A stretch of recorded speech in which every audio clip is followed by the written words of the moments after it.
Thanks, Jacob. Welcome, everyone, to tonight's Word for Word. We are honored to have Chuck Tingle as our guest tonight, a writer whose career I have followed since 2015 or so. My eye was caught by his clever metafictional works of LGBTQ erotica with their amazing titles like Space Raptor Butt Invasion, and for all you D&D players out there, bisexual polyhedral role-playing Dice Orgy. But I soon realized that Chuck was a writer who could not be so easily pigeonholed, and I've come to admire everything he does as a writer, marketer, and champion of his fellow writers.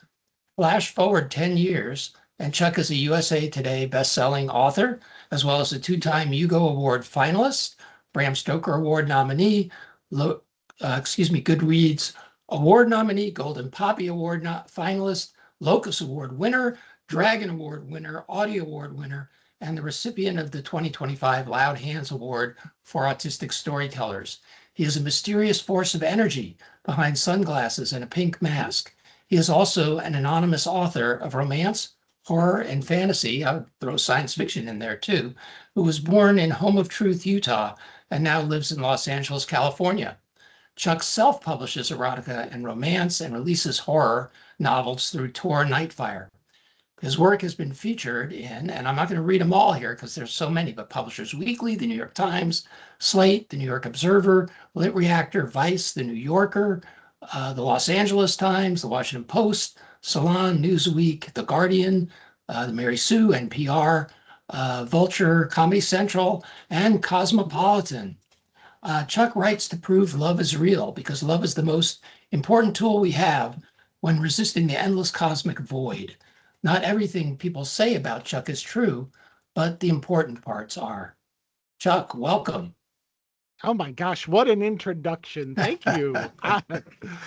Oh, that's very kind. Well, I'm going to turn it over to you to give your talk, but before you do, one thing we were just talking before we began about what you're reading right now, and you mentioned that you're not reading anything because you're writing, and you can't really read stuff while you're writing your own work.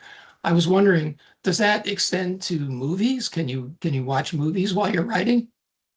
You know what? I can. I can watch movies, and I kind of like to because especially with horror, when I have when I'm writing a horror novel and I go out and watch a horror movie, I my novels tend to get called cinematic, which I think is that gets thrown around a lot. There's a lot of authors who get called cinematic. I think I do, however, get it slightly more than most, and part of the reason for that is because when I plot out my novels and I write the beats for them, I do not write them with the traditional novel beats necessarily. I write them with screenwriting beats. So the pacing of my novels is always going to seem pretty quick. There's not a lot of filler, and they will have a sort of like a lot of set pieces, a lot of Yeah. cinematic qualities, simply because I plot them like a 2 hour movie instead of a novel. And so going to movies while I'm writing is actually very effective for me because you just get in that chair. And if you see something good, especially like a good horror movie, it really sweeps you away. And what it does is it just gets me excited. It gets me so thrilled to think, God, what an honor. It like gives me gratitude to think, gosh, I'm in this position where, someone's taking me on this journey. I'm watching this movie. I'm feeling something. I'm being carried away. And then I think, wow, I get to go home and carry others away. What a blessing. So anytime that I'm writing a horror novel, when I go watch a horror movie, I'm just like, I get hit with these waves of gratitude, and it just gets me like excited to write. I feel like I get home and I'm writing at twice the pace because I'm just in it. Writing, however, is like so it's transportive, but it's also y- you know, it's more active than movies, is what it is. So it's really hard for me to have that happen with writing because I just or with reading because I have to focus. If there's another book when I'm trying to write a book, it like gets into my brain, and instead of that sort of carried away like on someone else's wings, I start crafting my own. I start imagining this other world, and I think, oh gosh, gotta get back to mine. I'm gonna Yeah. lose the thread. Well, I think we'll definitely come back to some of that really interesting stuff, but I want to turn it over to you to give your talk. Yes. Okay. Well, let me get started. I know that this is the point, when a lot of authors do a reading. And I have since day one, I have just had this policy that I don't do readings, and Paul was kind enough to allow that. So, when I do my tours, I don't know if anyone watching has seen me do my live tours. I also approach it differently. I don't do readings there either. I kind of put on like a one-man show. I have a projection. It's kind of hard to describe, but like a one-man show is probably the closest that it could be. But it resembles nothing close to a traditional book tour. We rent out our own venues. We do it in theaters with the big stage and everything, and it's a different thing. So I've always approached things differently, but this is actually a subject that I have spent a lot of time talking about on my tours because I think it's very important to me. You mentioned kind of some of the autistic recognitions I've gotten. I am an autistic buckaroo, diagnosed with Asperger's when I was in my early 20s, which is no longer the definition. We don't actually use that language anymore, but that's what I was diagnosed with. And so part of my experience being on the autism spectrum has been a sort of regimentation of life where I really am strict with certain things, certain behaviors. I write about it in my book Camp Damascus. The character Rose exhibits some of the things I do, which are I have certain tapping combinations: 1 2 3 4 5, 1 2 3 4, 1 2 3 1 2 1. I do various patterns of that when I get stressed, and stress is a big part of my life because of this. Stress has defined a lot of things about me, actually. And what that comes from, I have learned over time, is being a neuroatypical buckaroo in a neurotypical world. And what that is called, anyone else on the autism spectrum will know this, is masking. So ironically, despite me going out in public with this big pink mask, I am actually masking, to use that terminology, all the time without my pink mask. When I am going about my daily life, eventually, if I'm ever unmasked or if I decide to take it off myself, I think there'll be a lot of buckaroos that think, oh, I thought Chuck was autistic. And let me just say, it is a spectrum, and you can't really tell with some buckaroos because they have learned to mask. So I spend so much time masking, and it has created tension in my body. The way that this eventually manifested for me was, during the course of my life, I started to have some health problems. I started to experience chronic pain that was all the way across my body. And I started basically going to the emergency room constantly to find out what was wrong with me. My primary care doctor was not help.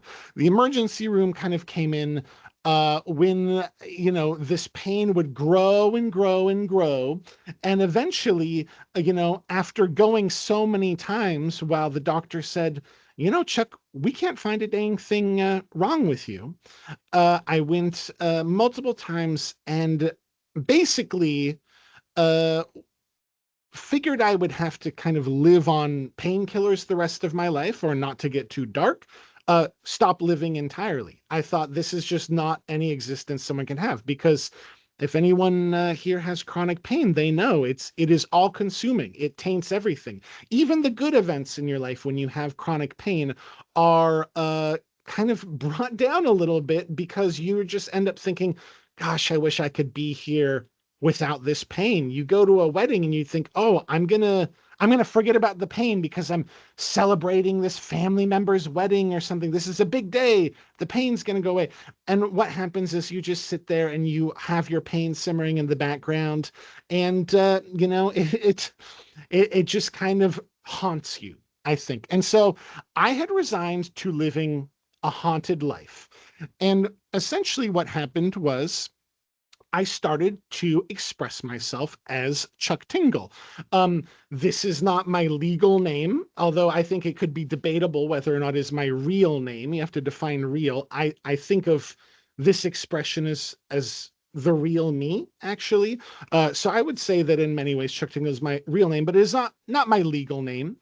And essentially, I created this way of expressing myself where I didn't have to mask. Ironically, putting on a mask where I was anonymous, kind of creating a metaphorical backstory where I would express my truth. You know, everything that I say is true, but the example I like to give is if I post online, oh, I pet a cat today, I might have pet a dog, for instance. I basically just knew I wanted to protect my privacy and express myself in a very uninhibited way. Before this, we mentioned an Oscar Wilde quote, but it always comes back to me, which is if you want a man to tell the truth, give him a mask, or some variation of that. But it is absolutely true. So the more I started to express myself like this, in the early days of Chuck, I was still experiencing my chronic pain, and that painted a lot of the things I talked about. If you go back to some of my old posts back then, I was posting about like pain waves being sent to me like from my dastardly neighbor and all these different things. And if you actually peel back what was going on, a lot of that early stuff was me talking about my chronic pain. And eventually, as this happened and as I started to perform live, to go out, to let myself exist in this space more and more, I had this strange realization where my chronic pain was less and less each day. I started kind of doing like live podcast shows. I go out there and suddenly it was getting lower and lower. And I thought, this doesn't make any sense. This is a medical problem. I didn't, I just had no idea. I didn't understand because every doctor I talked to had no idea what was going on. And eventually, armed with this information that, hey, the more I make this art as Chuck, the more that pain goes away. I eventually did go back to the doctor and I kind of explained that.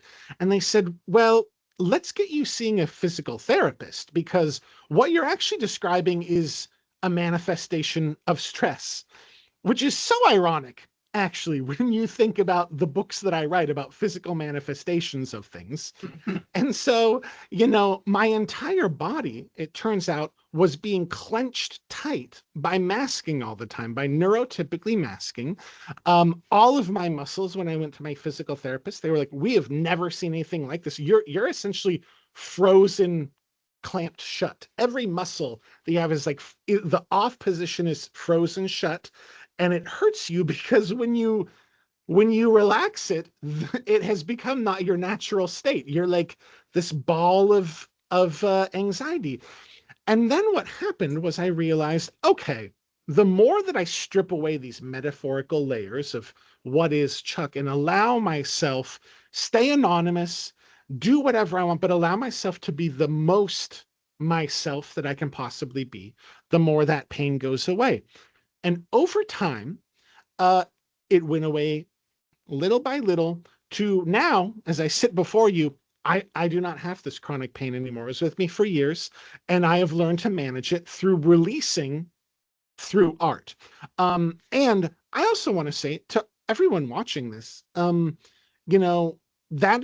that's from you too. Like I probably could do this without an audience. And to be honest, I probably would because it is so important to me and so meaningful. But I cannot, do this without saying thank you to all of you. In a very literal way, everyone watching this cured my chronic pain and saved my life because I really did not think I just couldn't live like that. I thought I would be living on painkillers my entire life or not live. And so it does mean a lot to me every time, that I get to talk to buckaroos like this. I have so much gratitude. And, anyone in chronic pain will understand the practice of gratitude because it's how you get through the next day. But I just have so much gratitude for things like this, to be able to sit in front of you and talk about my journey and my process. It is an honor, and it is not lost on me how rare this situation is. So I would just like to summarize that by saying, from the bottom of my heart, uh, thank you. Thank you for saving my life. I appreciate you all so much. It means the world to me. Wow, thanks, Chuck. Absolutely. Absolutely. And by the way, I can carry on. I didn't check the clock when I started. I could carry on about that a while, or we could get into the questions. But I'm a yapper. I'll talk all day about anything you ask me to. I'm just kind of watching the questions pile up in the chat. I think we should get into some questions. Let's do it then. Yeah. Let's do it. All right. So I'm going to just kind of scroll back up into the chat here, and I'm going to more or less take them in order because I think they were pretty good right from the start. Let's see if I can find the first one here. Um, do.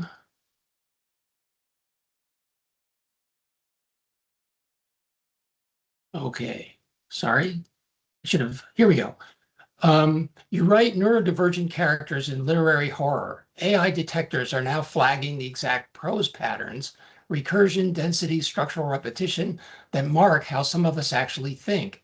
Your work names this directly. Do you think the authentic voice gatekeeping in publishing is going to collapse under this or harden? And what happens to writers like us in the meantime?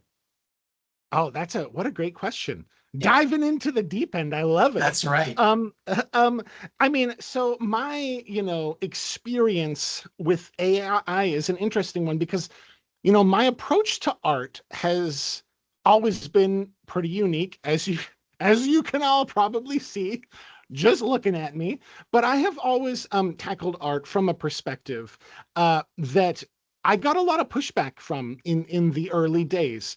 Specifically, my perspective that the art is, I always say, more than the page of your book. It is more than the sound of your song. It is more than the viewing of your film. If you're a director, your painting, if you are a painter. And the way I like to explain that is that, let's say you go see a painting. I think we like to look at art as if we're scientists and say, no, the art and the artist cannot be connected at all. That's not appropriate. The real way to analyze art is to kind of put it in a vacuum. But I think that that's just not possible as human beings, simply because, one, we often know about the artists that we like, and two, not knowing about an artist also affects your perception of the art. Case in point, me. No one knows what my real name is, and that's going to color how you come to my art. You're always carrying these things. It goes beyond that. It goes, if you're going to this gallery that we're talking about, it matters what you ate for breakfast. If you go out and you go to your favorite restaurant on the way to that museum and they don't have your breakfast burrito that you always like, that's going to color the way that you see that art. And that's not wrong. It is okay to experience art outside of the vacuum. And the real art is not the painting, it's you and the artist tethered over time having a conversation. The painting that's hung on the wall, where it's placed in the gallery matters. The frame that it's given matters, the time of day, the lighting, all of that stuff. And so I have always believed this, and I've always leaned into this with my creation. I have my books, but I also have this right here. The way that I'm talking to you, my tether now to you, to everyone listening, we are creating art right now. This is not only art, but like a very valid, pure piece of art. Everyone who's listening to this will read my books in a different way. And like I said, a lot of traditional artists, this really bothers them. A lot of bookers are very bothered by this. And for me, what I always try to do with my tinglers is like capture that experience to make there's a human behind it, to connect to it. So my tinglers were written in like 24 hours. They would have spelling mistakes. They'd be about current events. When I still write them, a news story happens and I write it overnight, and people would get down on me and say, oh, there's these spelling errors. Chuck must be trying to intentionally be bad, or all these things. I'm trying to be intentionally honest. I'm trying to capture the moment and the feeling of reading something that was made in 24 hours. And what kind of blows my mind is that every other medium in art is okay with this. If you listen to a song and it's played a little too fast, and the singer's a little out of key, and there's a bunch of distortion, you say, wow, that's a great punk song. You just say, what a cool genre where we embrace these raw edges and mistakes. You do that with a book. You say, I wrote this book quick in 24 hours and I put it out and it's got a bunch of mistakes and it's all this stuff. Everyone says that's wrong. You're not allowed to do that. And so with that philosophy, I pushed back against that. And I think what's interesting is that people have kind of started to accept me more over time as like a valid, thoughtful artist, I guess, where they thought I was a joke.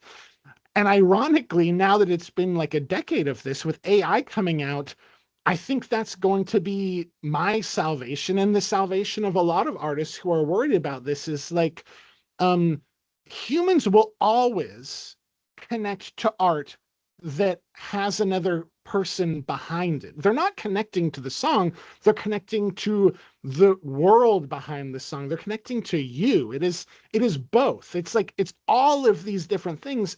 And what AI in creative spaces does is it sands off all those edges.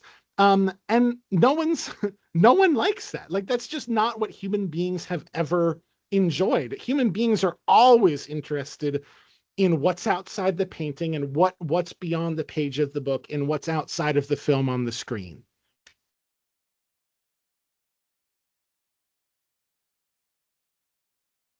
And I can see, like, I just finished reading Bury Your Gaze, which I thought was an incredible book, which really enjoyed it.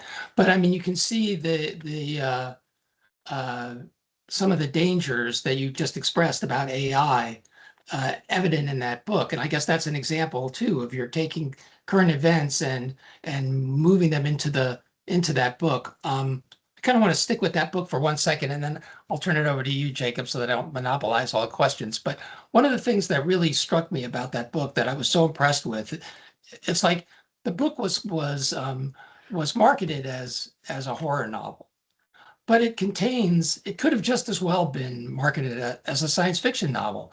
It contains a very strong element of romance to it as well. And I mean, I know a lot of people write books that have different degrees of different genres in them, but your book seemed a little bit different to me in that they are treating all of these different genres equally and kind of threading them in without um, giving one genre prevalence or superiority over another. Can you talk about your approach to genre a little bit? Yes, yeah, absolutely. So I think the reason that, to address the kind of the first, like the central thing here is, which is my horror, I think always kinds of ends up, sci-fi horror. And I think there's actually a very solid reason for this, just as far as my technique of writing, which is that um, you know, science fiction and fantasy. What's the difference between these things? A lot of folks say it's that fantasy decides to answer the question through magic in some way, and you just kind of go with it. You say, we have this supernatural force, magic is the cause, and we don't need to explain it. And horror, I do think, kind of divides on those lines as well, where there are some horror stories where, take Night of the Living Dead. A comet just passed by and we don't know why, but all the dead rose, and that's fine. That's just like what the story is. There's really a sort of like a poetic beauty to the way that most horror functions on that sort of fantasy end of things.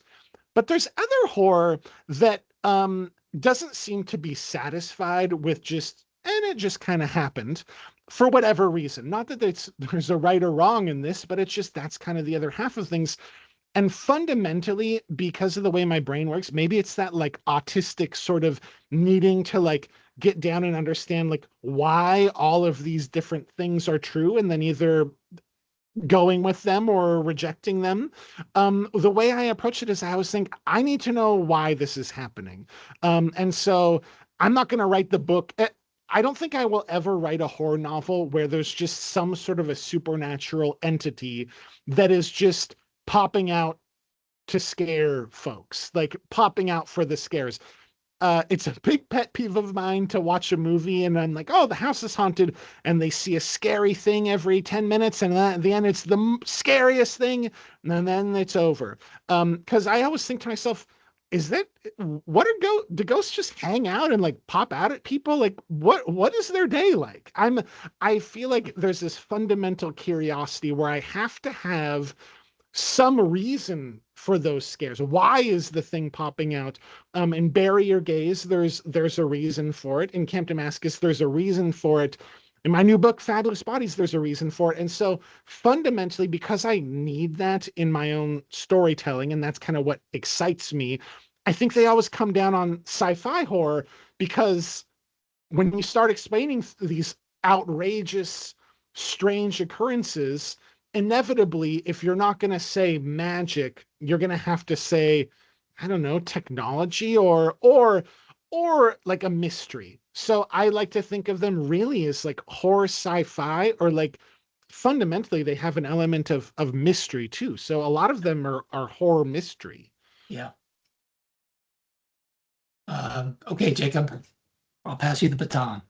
Yeah, sure. I'm going to actually go back to one of the first questions that we had in the chat too. And I think it kind of lines well with just how much, technology continues to advance with AI, and, with people constantly trying to unmask those who wish to remain anonymous. And the question is, how do you navigate anonymity in today's modern world?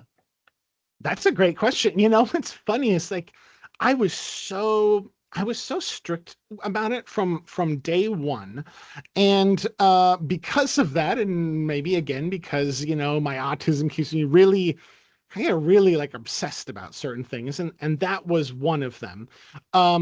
I go through so many things. Like I have like LLCs that are getting paid and moving money around, and then even if you're to find the last one, it's not actually registered to me, it's registered to a friend.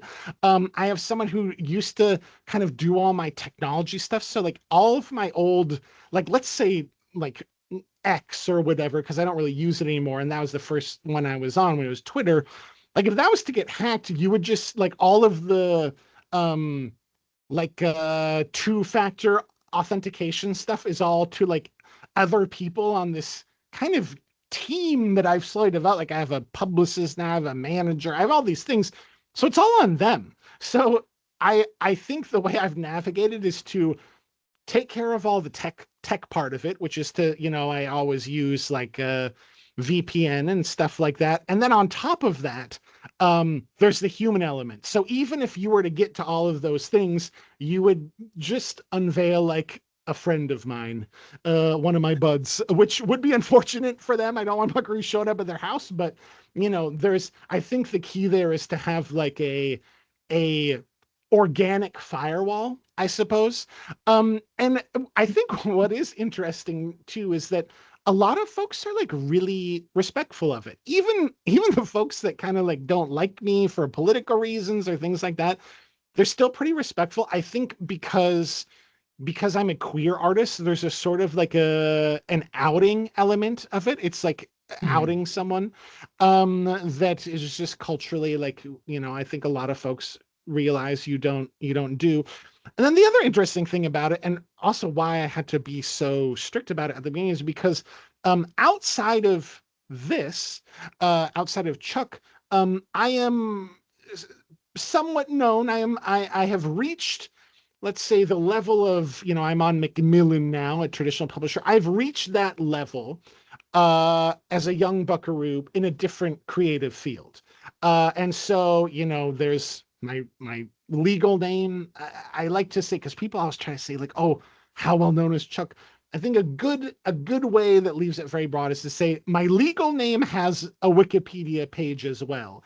So all of these things, like all the metaphors I used and all these different things that I had to do as far as my bio goes to like really hide who I was, a lot of it is because if you were to know my bio, you could just Google that and find out, oh, there's this well-known buckaroo who's from here and does this and that. And so had to early on have an extra layer just because, even my voice, I affect my voice slightly. I always have because you could just watch an interview with me from my other creative field and go, oh, that's the same voice, So there's all of these things that from day one I had to be pretty strict about. Wow. So the takeaway is a lot of planning and a lot of Yes. execution. Okay. A lot of, The- I mean, the takeaway to sum it up is right. like, I think, well, you know what the real takeaway is to do it from day one. That's the thing is I Right. think, there are all these like paper trails and stuff. And I think that honestly, I probably wouldn't be anonymous anymore if I didn't have to, from the very, very beginning, be very strict about it, just because I am known in other capacities. If that wasn't true, I probably would have been, much less strict about it. Right. Right. Oh, excellent. Well, I'm going to jump to another question down a little bit because this one I thought was really interesting, and it's one that I always like to ask authors to reflect back on, when you were a child and whatnot. So this was I work with nonverbal elementary SPED students. What is something I can talk to school tomorrow, tell them at school tomorrow to tell them that you needed to hear as a young kid? Oh my gosh. Um, that's so interesting. I mean, there's multiple layers to that. Like, it's the is this a question of being a young artistic buckaroo or a young neurodivergent buckaroo, and what do you need to hear in those things? I was kind of both, but I would say honestly, gosh, it's so simple. And this is honestly less even school. This is school, but it's also like parents or anything like that. I do think that as someone who, in this other unmasked life, I became successful as a child. I was not a legal adult yet, and suddenly I was off and running in this creative field. Being a creator is the only job that I've had because I was so young, kind of when it took off. And so, to have that much success, you got to think, oh, well, what's the key? And I think the first thing to say is that there is no universal key, unfortunately, just because, my path is a rare one. And I always hate it when buckaroos in the limelight go and say, go out at, Taylor Swift or something like that can say like, you're going to make it, you're going to be as big as me one day. And I just say, that's kind of an irresponsible thing. It's very easy to say about other people's lives, but that doesn't mean that everyone out there isn't capable of kind of their own extraordinary path. I truly believe we are all extraordinary in our own way. We are infinitely unique, and that is our power. So it's not about like, hey, how do I become the next Chuck Tingle? It's about how do I become the next me. That's kind of the key right there. And then in a very practical sense, I will say, I think that when a young creative buckaroo comes up to you and is kind of like, or when you're in their presence, the number one thing we can do is simply, and this sounds ridiculously simple and absurd, simply to give attention to creativity in young buckaroos and to ask and not tell, to see a young buckaroo over there, and it's simple as this: say, hey, what are you up to over there? And when they show you, say, wow, that's cool, that's really cool, that's interesting. It is like absurdly simple, but if you actually kind of look at the way that it is to be a child, that kind of doesn't happen that often. There's a lot of telling. There's a lot of saying like, hey, you're doing this. What is that? All of these things, but to just approach it with curiosity and say like, what's going on over there? Tell me about it. And then to reinforce it by saying like, wow, that's pretty cool. That it seems absurd, but I think that's really important. Yeah, that is, I totally agree, and I think someone had written in the chat that it's a compassionate curiosity, which really 100%. much more moving for children than just simply saying, "Oh, wow, look, that's cool." Actually engaging and encouraging them. And all the other advice that you'd given is wonderful to hear too. So thank you. And Paul, I'm going to turn it back over to you because we are just drowning in questions I tonight. know. It's I apologize I would Hey, love no, to answer them all, but I feel like the way that I ramble, it's like we need like 8 hours. hey, no, it's a wonderful problem to have. That's for sure. Yes. There's yes, just so many absolutely. great ones. So I'll turn over to you, Paul, to pick the next Okay. one. All right. And I'm not moving too far down. I mean, I hope we get to some of the later questions too, but there's so many good ones up front. Chuck, how do you navigate the publishing world long term as an autistic author, especially when it comes to public speaking and interviews? The person asking this question goes on to say, I'm a published horror short story author, currently querying a novel, and I sometimes worry that speaking too fast, too slow, or struggling verbally in live settings makes me come across as less intelligent. That's a great question. It honestly directly relates to what I was talking about before, which is, we are the stories outside of our books. And so I think when I say that, there's two reactions that I get. One, there's a sort of like there's a bit of a disgust with that with some folks because they see it as marketing, which is kind of like a dirty word as an artist. I'm not saying you need like a gimmick. I'm not saying everyone needs to pop on their blue mask and their green mask and do their own Chuck. What I am saying with that is that we all have this internal truth that makes us unique. Literally, we are, this sounds like kind of cosmic and woo-woo, but in a very literal sense, we are connecting to a tether that goes back billions of years all the way to the Big Bang. And if you could hit a little rewind button on your existence, there is a path that is infinitely unique to get here. Like the chances of you being here are so astronomically rare that even one generation back, it's ridiculous that any of us are all here. And to not have gratitude for that is astonishing, but also to not recognize the power in that would be a mistake. So if you go up and you're like, I'm this artist, how am I going to stand out? What am I going to do to create that story behind the story? It doesn't have to be something fake or flashy or anything. It's just like you. It is recognizing that the way that you are, and specifically in this situation, like the way that you speak is perfect. It is perfectly you. Perfect does not exist in the sense of, oh, there is some way that we all need to speak. It is the perfect way of speaking is the most honest, real version of yourself. That is what other human beings artistically are going to tether to. Like that is your superpower. So I always just encourage buckaroos to like remember, like your art is the book or the movie or the song or the painting. You are also your art, and the more authentically you can be and like harness that's like the jet fuel. That's your superpower right there. I mean, it makes me think of, you kind of call yourself the world's greatest author. And I know sometimes people are like, well, hey, what gives him the right to make a grandiose claim like that? But then you also go on to say, well, you're also the world's greatest author, and so are you, and so are you. So can you explain where that comes Absolutely. from? Yeah.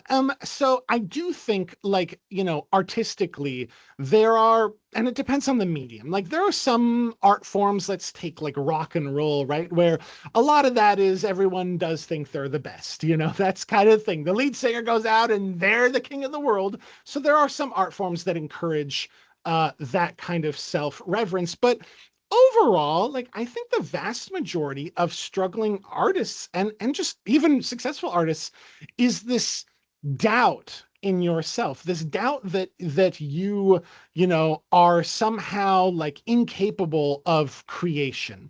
And honestly, all of existence is based on this creation, and all of this existence is based on, we all have these unique forms of creation. Now art specifically is subjective. It is this one thing that we are all entering from our unique walks of life and coming to this, some would say battleground, others would say playground, but whatever. We're coming to this sandbox together, and we are all presenting this version of ourselves. And again, if we recognize that, the only truth is in our own uniqueness, and we are recognizing that art is truly subjective, the only reason that you're not the greatest, not in a metaphorical sense, but in a literal sense, the only reason that you are not the world's greatest author, that you are not the world's greatest songwriter, all of these things is because you've decided not to be. Art is subjective. That is just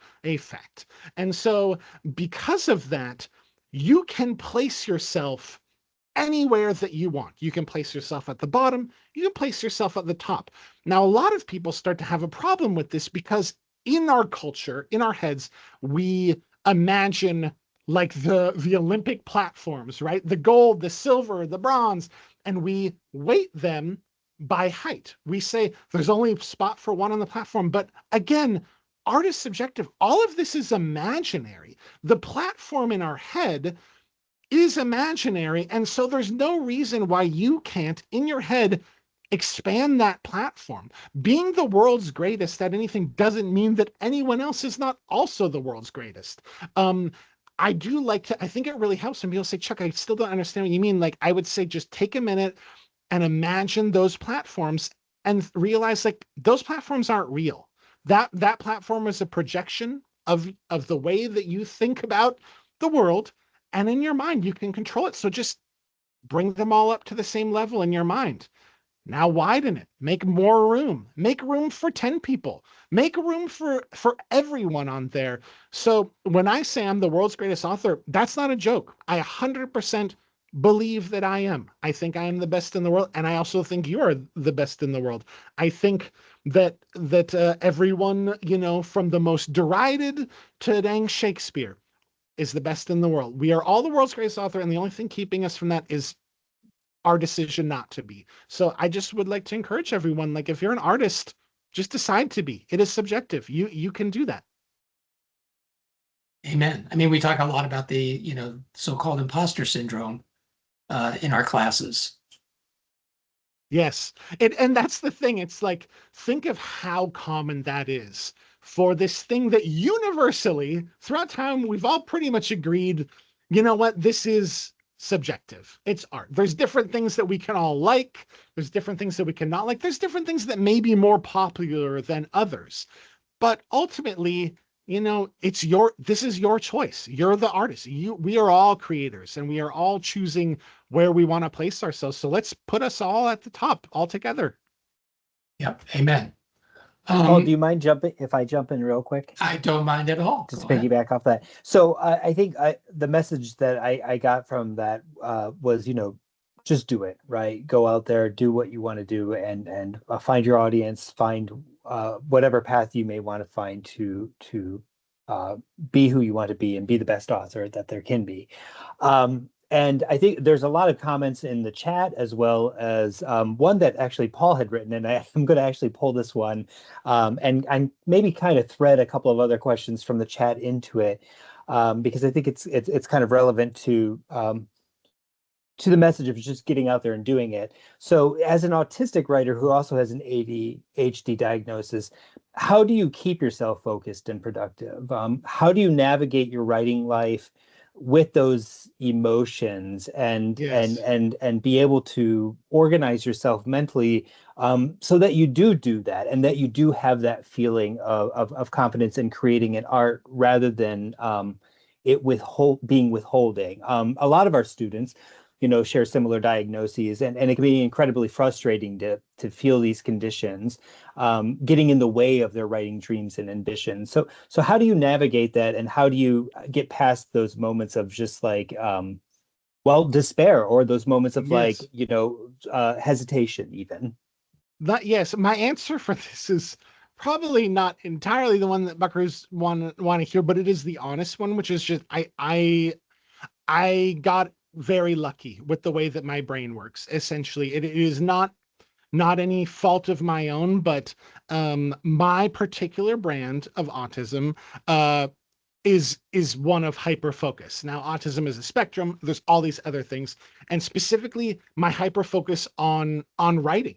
My hyper focus on like art theory. I think this is why I enjoy doing things like this so much, is like the thing that I care about, that I am obsessed with, that drives me every day, that I read about and that I think about on every single long walk that I take, is art. And it is art in a broader sense, not like, oh, I'm thinking about that movie I saw, but like, what is art? The philosophy behind it, the philosophy behind creation, art theory in general, pulling these things apart. It's what I'm obsessed with. And so because of that, my focus when I am writing, it tunes in. Like the thing that kind of distracts some other folks when their hyper focus is something else, brings me to the level where it's like my battle's kind of the opposite. My battle is to, how do I maintain my health when all I want to do is write? How do I make sure I'm having all the meals that I need to have because I'm so obsessed with creating art? That's what it is for me. And the way that I have battled that is, taking time to be in nature every day. I do my morning trot. It's like an hour up the hill, do a big loop, connecting with a world without phones and alarms and screens, I think is becoming harder and harder to do. But for me, that's really important. And to be honest, I wouldn't be surprised if that worked for other folks. I think the folks that maybe have the opposite problem and are finding themselves distracted, knowing that like going as fast as you can isn't always going to yield the best results, and that sometimes it's okay to be distracted if it's, I guess what I would say, like healthy distraction. Like if you just are like, you know what, I need to go for a walk for an hour, I'm just going to put on my dang headphones and I'm going to go out in nature and I'm going to come back. I think that developing a practice where you allow yourself these moments of like, okay, my brain's going to settle, really powerful. Excellent. That's great advice, and I think that is helpful for a lot of folks to hear. That there isn't one fix all or one specific pathway that you have to find what works for you, and kind of follow that pathway, and to the best of your ability, of course. Yes. So thank you. Paul, I can hand it back over to you there if you wanted to. I just wanted to throw one of your questions in. You wrote so many wonderful questions for this event, but we are getting so many wonderful questions from our attendees too. It's really great. Yeah, and I think that was a good question to ask. It's echoed by a lot of questions and comments in the chat.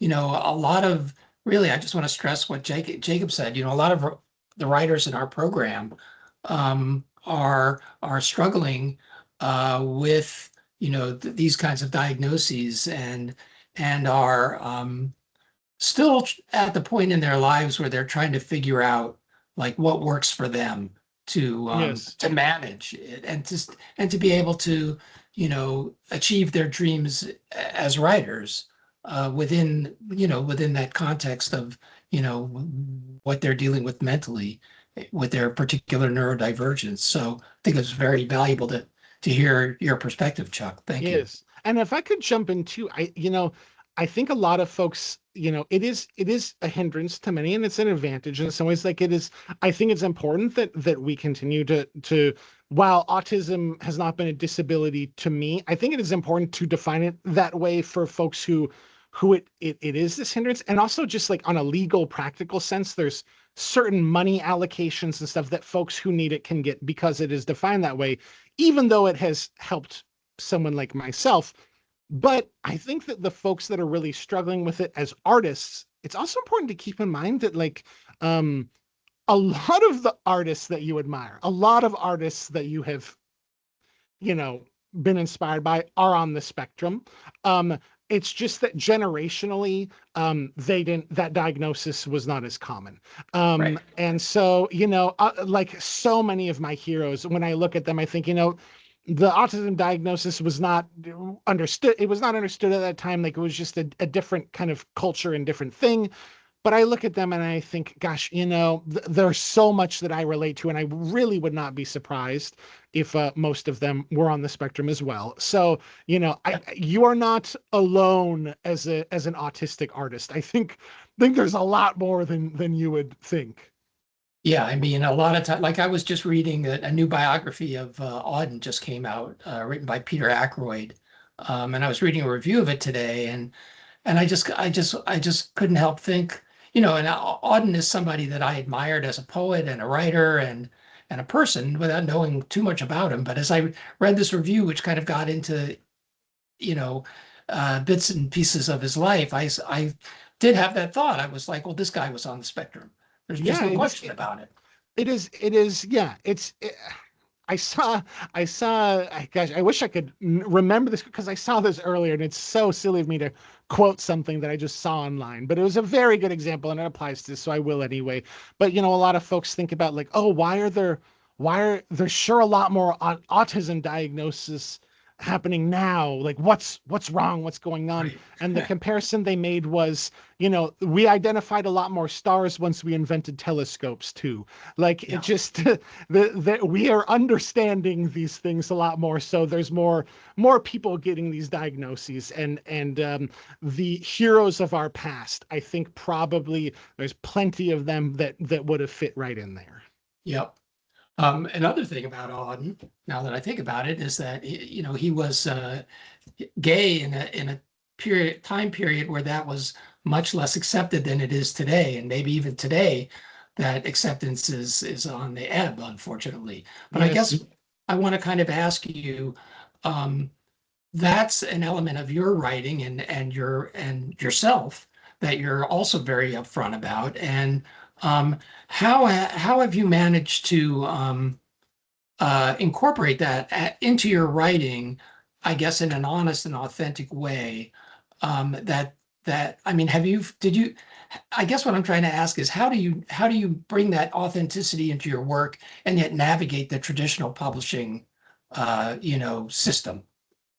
This is another case of like, I do think I can't necessarily give advice for others because I think that would be disingenuous to the fact that I've been very lucky. I'm very fortunate to be in the position that I'm. But what I can do is tell folks like my own journey, not as a sort of recommendation to follow these steps, but just to be honest about my path. And really the way that I've been able to navigate that is because I think it actually comes back to kind of a punk rock mentality that I think intertwines with queerness quite a bit, and I've brought up a little bit as well. In that, as an artist, I genuinely don't care about the big film studio or the major label record deal or the big five publisher.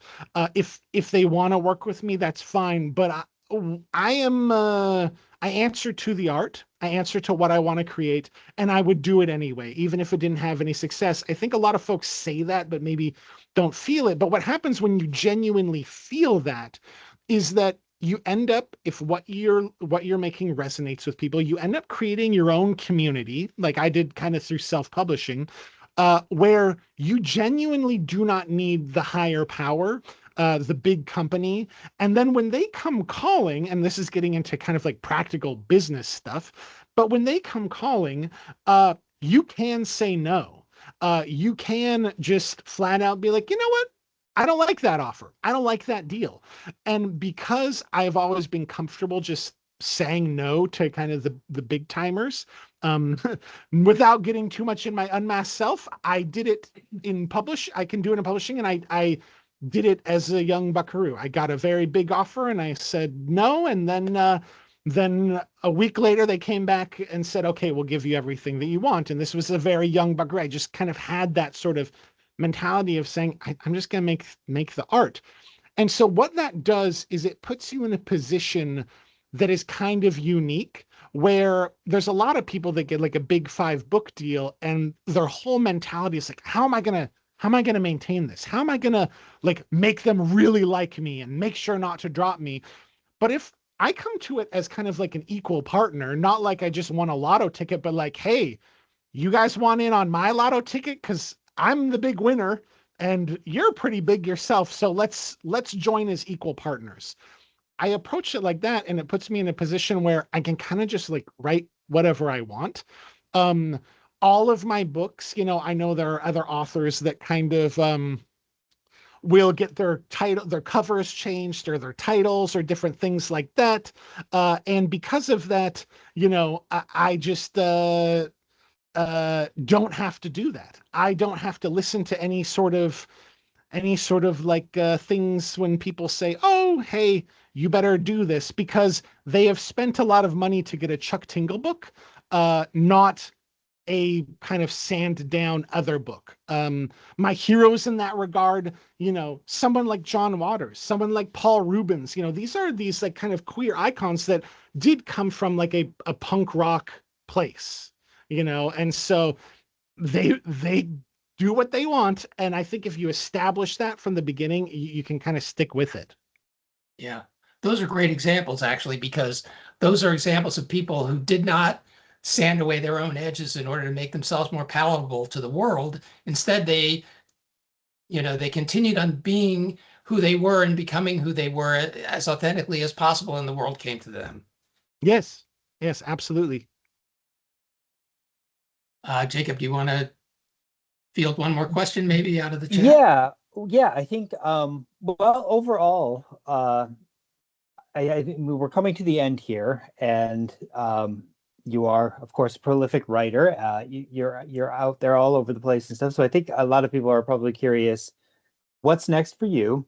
I know you talked a little bit about that before we started recording, but what's next for you? And do you sense the Tingleverse in any way expanding into television and film? This is Paul's comment. He thought Bury Your Gaze would make an incredible movie. Yes, actually, that's the type of thing that you can't really talk about as it's happening, but I will say something like that is kind of closer to happening than it has ever been. And Great. so there's a lot of kind of work behind the scenes on something like that. I do think that like my work, like I said, is built to be cinematic. So it does translate to that pretty well. So all I can say is there may be something coming down the pipeline pretty soon regarding a crossover like that. Well, that's very exciting. And writing wise, you said, I think this was before we started recording, you were saying that you were writing something that is scheduled for 2 years out. Is that usually how Yes. far you plan out, 2 years, or do you? This is actually me slacking behind because Oh my. because no, like I think when I'm normally 3 years out. I normally have 2 books in the can when a new one is coming out. So like as I'm coming up on Fabulous Bodies this summer coming out. Usually I would have 2 or 3 books finished beyond that. And right now I have one and like 9. I'm almost finished with the 2. So once I'm finished with this one I'm working on, I'll be back up to speed. But I normally am way farther out, which has a lot of advantages because I'm able, all of my horror novels, if you read all of them, you'll see they all exist in the same world. There's characters or businesses or different things, different ideas, TV shows that all cross over. And I always have this pet peeve when there's worlds that cross over where I'm like, oh, very interesting that all the future books reference the first ones that came out. But ironically, in this supposed world, nothing from the first book is ever like referencing forward because the author didn't write them yet. And I can kind of avoid that. So like all of my books, because I write so far out, have different things. Actually, Lucky Day was last year's book, and there's some stuff. Actually, if you go back and read Camp Damascus, there's actually like something about the casino and Lucky Day in there. And I think the longest, there's still a few things that I haven't even written the book that they're referencing, but I know what it is because I have all these ideas planned out and different things. But I think the farthest one right now is that in Bury Your Gaze, there's a reference to someone going to visit a resort. And that resort is like the main setting for my book that comes out in not this summer, but next summer. So there's a connection, there's like a direct connection from a character in Bury Your Gaze, a very minor, like offhanded character that is like the lead in my book for not this summer, but next summer. So it's kind of fun to be able to do that. Yeah, the, I bet. the Tingleverse. Yes, Yes. I think so. The Tingleverse, exactly. I can tell from the chat. Tons of people are excited about that prospect. So, wonderful. I can't believe that the hour is already Yeah. over. So yes, thank you again, Chuck, for sharing your thoughts and insights with us tonight. Really appreciate it. Folks can learn more about Chuck on his website, chucktingle.com. And thank you all for coming tonight to our Word for Word event. Just a reminder, we do have previous videos on our playlist that you're always welcome to check out.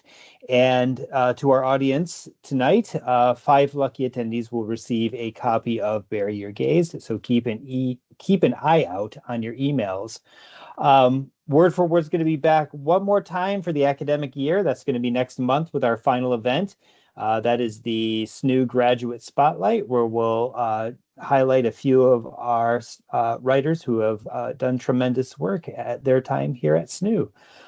So once again, I just want to thank you, Chuck, for coming tonight and just sharing all of your wisdom with us. We really appreciate it. And to everyone else, thank you for coming as well. Thank you so much. It was an honor to be here, and what a treat. The wonderful questions. I had such a good time. So thank you so much. So did we. Thanks, Chuck. Awesome. Thank you, Chuck. Well, take care, everyone. Have a good night.